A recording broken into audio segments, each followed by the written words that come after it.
So we're going to put aside everything in this hour, and I'm going to tell you that earlier in the week, I was able to catch up with Mr. Ben Lang of Lang Barbecue Smokers. Now, if you know anything about barbecue or watch anything on TV, the barbecue cookers, there's two names that will come to mind.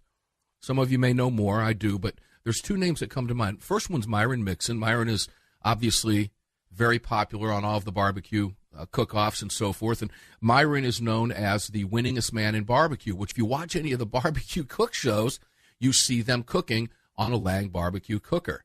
And I got to tell you, this being Memorial Day weekend, my Lang barbecue cooker has been rolling for about 7 straight days now. Some of you may have seen the photographs, but I have had tons of great food come off of that thing in just the last week, and we're going to continue to do it over the weekend. I've got a 36 Hybrid Deluxe from Lang, and after talking with Ben Lang, I'd been saving up for one of these things and wanted one of these things for a long, long time. And I was finally able to get with Mr. Lang, and I said, you know what, I'm going to pull the trigger on this thing. And lo and behold, the 36 Hybrid Deluxe Smoker Lang Barbecue Cooker. It is the Maserati. It is the Lamborghini of cookers. Resides now at Armed American Radio Ranch. So with no further ado, let's jump over to Ben Lang, who's going to stay with us for the hour. We're going to have a great time.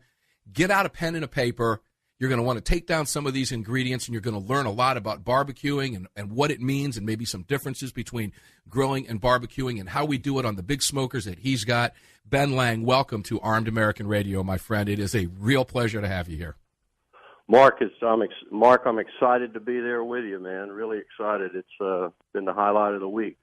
Well, I got to tell you, your cooker, I got to go back. I got to tell you, now you know this because we've talked a lot over the past and off air and so forth, but when I first started looking for a cooker, I mean a cooker, not just a grill, your name immediately it rose right to the surface. Anybody in the know knows Lang Barbecue Smokers, kind of like that BDO commercial on TV, right? Anybody who knows BDO. If you know anything about smoking food, you know about Lang cookers.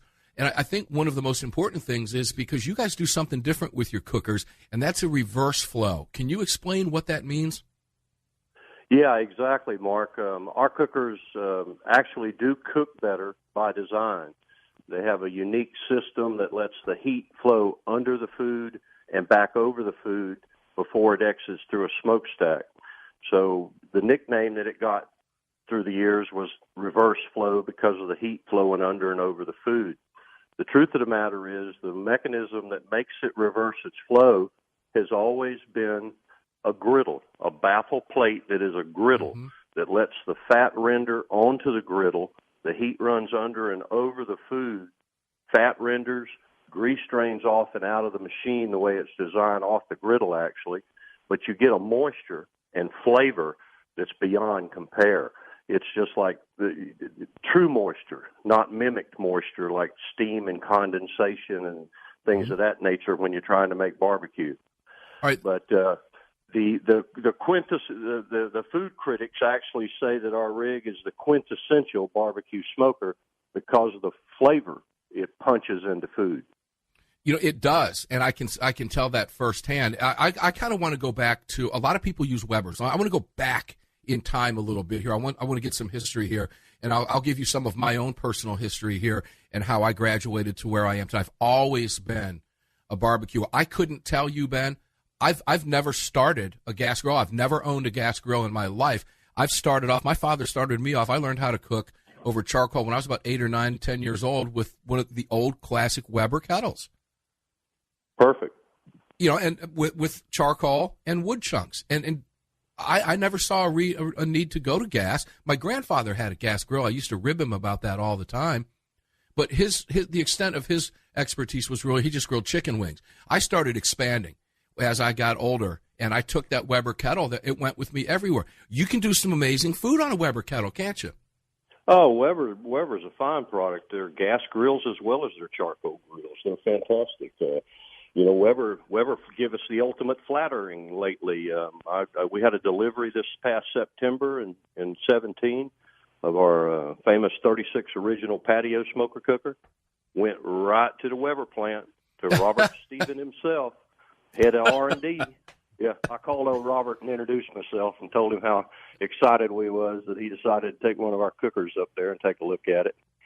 We just told him that we hoped he had enough sense, and his company did, that they'd buy a product instead of knocking it off. Well, you can read an awful lot into that Weber would take that cooker up there. They're obviously, you said R&D, right? I mean, I guess they're going to take a look at the heat process. Yeah, exactly. But no, if you look at what's on the market these days, a lot of the grill manufacturers, this is our 30th year in the business. Unreal. When we started 30 years ago, I told folks that there'd come a time that everybody that built a cooker would imitate a version of a reverse flow because it just cooked the meat too good. It just sizzled and seared it more. You know. I mean, you ever had flavor like that on anything?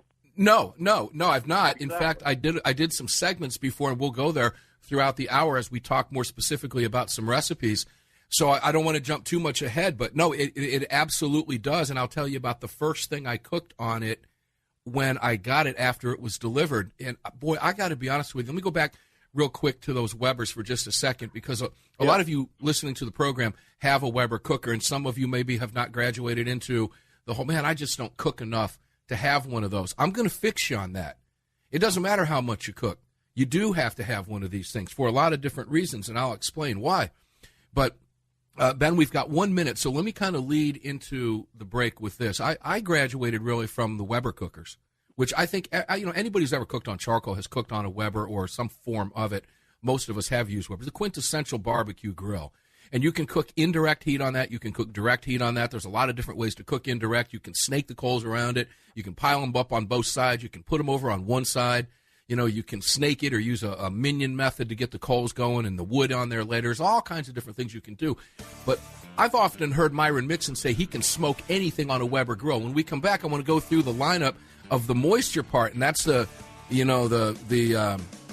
water pans and so forth, and why it's not necessary in a Lang. When we come back, we're going to get neck deep in Lang barbecue smokers and teach you how to cook some amazing food on Memorial Day weekend. Don't go away.